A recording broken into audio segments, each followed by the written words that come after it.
This year's Comic-Con in San Diego had plenty to offer. Especially Disney and Marvel provided lots of new information about future movies and series. The focus was of course on the upcoming Phase 5 of the MCU, which will start off with Ant-Man and the Wasp: Quantumania.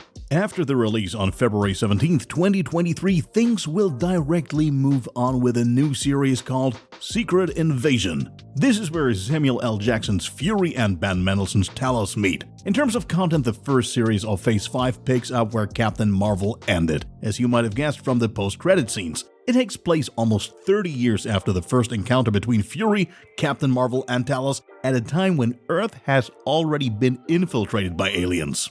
The so-called Skrulls can hardly be distinguished from normal humans, and this will be one of the central themes of the series. Some familiar characters will also be involved, including Kobe Smulders as S.H.I.E.L.D. agent Maria Hill, Don Cheadle as James Rhodes, and Martin Freeman as CIA agent Ross. New to the cast are Emilia Clarke, Kingsley Ben-Adir, and many more. There's no exact release date for Disney Plus yet, but a spring 2023 release seems likely. After that, Guardians of the Galaxy Volume 3 will hit theaters on May 5th, 2023. In summer of 2023, the series Echo is also due for release, which will be a spin-off to Hawkeye and come out in the same time period as the second season of Loki. Echo will focus on the deaf Maya Lopez, who was previously featured in the Hawkeye series along with the master archer Clint Barton and managed to escape the villain Kingpin. We can also look forward to an appearance by Charlie Cox as Daredevil. Together, they try to finally defeat Vincent D'Onofrio's Kingpin. Loki, meanwhile, will be one of the few Marvel series to be given a second season. In the year 2023, we can also look forward to two movies that will be released in summer and fall respectively. One is the Captain Marvel sequel The Marvels, which will be released in cinemas from July 28th, and Blade, which will be released on November 3rd. For The Marvels, we highly suggest our original episode where you can find out everything you need to know about the MCU film. Meanwhile, rumors are still circulating about Blade and very little is known about the plot revolving around actor Mahershala Ali. The period between fall 2023 and spring 2024 is then very much in line with series like Ironheart, Agatha, Coven of Chaos, and Daredevil Born Again. The latter stands out with a very special characteristic since Daredevil will become the longest MCU series to date with 18 episodes. The two films, Captain America: New World Order and Thunderbolts, will then conclude Phase 5 of the MCU in May and July 2024 respectively. As far as Phase 6 of the MCU is concerned, there are three films that Marvel announced at Comic-Con: Avengers 5, Avengers 6, and Fantastic Four. First up is Fantastic Four in November 2024, followed by Avengers: The Kang Dynasty in May 2025. Shang-Chi director Destin Daniel Cretton will be in charge of directing, as The Hollywood Reporter revealed this week. No other details are known so far, neither who will be writing the script nor the featured actors. Rumor has it that Doctor Strange and Captain Marvel are sure to make appearances, but so far those are just rumors. The title Kang Dynasty is at least a reference to the comic series of the same name from 2001 and 2002, where everything revolves around the powerful villain taking over the world. A few more months later, things are to continue with Avengers: Secret Wars on November 7th, 2025.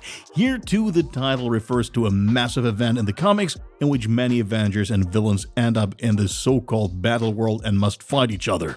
In the comic series, the action takes place after the incursion of different universes, which is accompanied by the almost complete destruction of the multiverse. Doctor Doom eventually assumes control by assembling parts from different universes into a new one and founding the aforementioned battle world there. So, things are going to heat up in Phase 6, which is clearly said to be shorter than Phase 5. We are definitely excited and looking forward to more news from the MCU. What do you think about the schedule for Phase 5 and 6 of the MCU? Do you think Kang can follow in the footsteps of fan-favorite Thanos as the main bad guy? And what could the new Avengers look like? Feel free to let us know your thoughts in the comments. The Netflix blockbuster The Gray Man started with mixed reviews on the streaming platform last weekend. Thanks to its strong celebrity cast including Ryan Gosling, Ana de Armas, and Chris Evans, The Gray Man did at least manage decent streaming figures. Although the action film falls behind other top-class movies such as Red Notice and Don't Look Up, it is still the 5th most successful Netflix movie of all time. As the Russo brothers who directed the film confirmed to Deadline this week, the movie will get at least 2 more follow-ups. First, a sequel is being planned that will tie in with the events of the first part. Second, we can also look forward to a spin-off. In the sequel, both the Russo brothers and actor Ryan Gosling will surely return, while the spin-off will highlight other aspects of Mark Greaney's novel. Getting involved so far are Deadpool authors Paul Wernick and Red Reese, who will write the spin-off screenplay. On top of that, Joe Russo announced that you can look forward to an R rating here. Have you seen The Gray Man, and if so, what do you guys think about the idea of releasing 2 more movies? Feel free to write us in the comments. At the recent Comic-Con, we finally got some first impressions of the upcoming Guardians of the Galaxy Volume 3. One of the things shown was a first trailer, although it was only available to the attending audience and is therefore not available online. In its present form, it is unlikely that the trailer will be even shown to the public at all, not even in the future. The reason for this is not so much the secrecy, but rather that many visual effects have not yet been finalized and thus the trailer is not of the usual quality.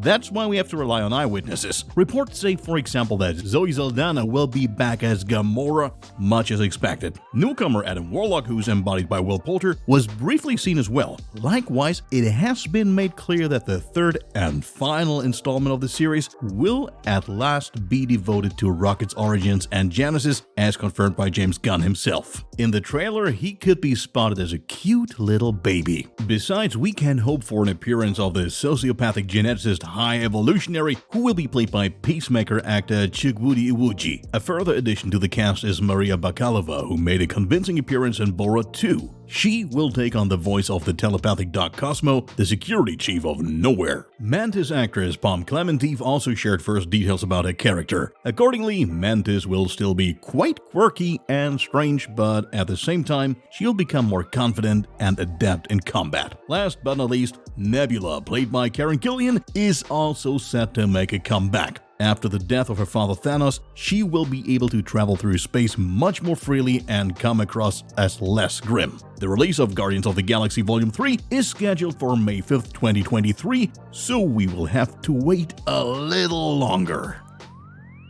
Many have already suspected it, and this past weekend it was finally confirmed in San Diego. The upcoming Ant-Man and the Wasp Quantumania will officially kick off Phase 5 of the MCU. Director Peyton Reed reaffirmed this in an interview with Access, where he held out the prospect of profound changes to the MCU through Quantumania. An official poster by Marvel artist Andy Park, who created illustrations for WandaVision and Shang-Chi, among others, shows the 3 protagonists of the movie: Scott Lang, aka Ant-Man, Hope Van Dyne, aka Wasp, and Jonathan Majors as the new MCU villain Kang the Conqueror. In addition, Scott's daughter Cassie stars for the first time in her own suit as superhero Stinger, who will soon or later follow in her father's footsteps. However, Thanos' successor Kang will not be the only villain in Ant-Man and the Wasp Quantumania. A still nameless villain played by Bill Murray is also rumored, as is an appearance by MODOK. The latter has his own animated stop-motion series on Disney+, which didn't go down too well with fans and is not part of the MCU. There are also a lot of rumors surrounding a return of Corey Stoll as Darren Cross, aka Yellow Jacket. In the fight against Ant-Man, he was allegedly killed by the superhero, but he might very well continue to exist in the quantum realm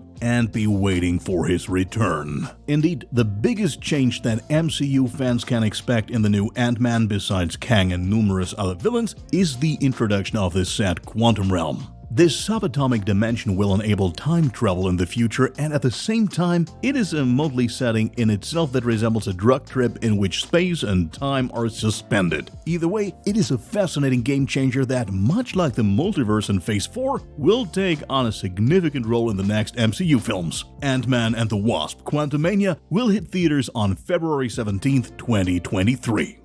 Alright, that was our news for this week. You haven't had enough yet? Then check out our latest original for a movie preview of Captain Marvel 2, The Marvels. We have also prepared a great compilation of all the new trailers released at Comic-Con, ready for you to watch on our channel. We hope you enjoy it.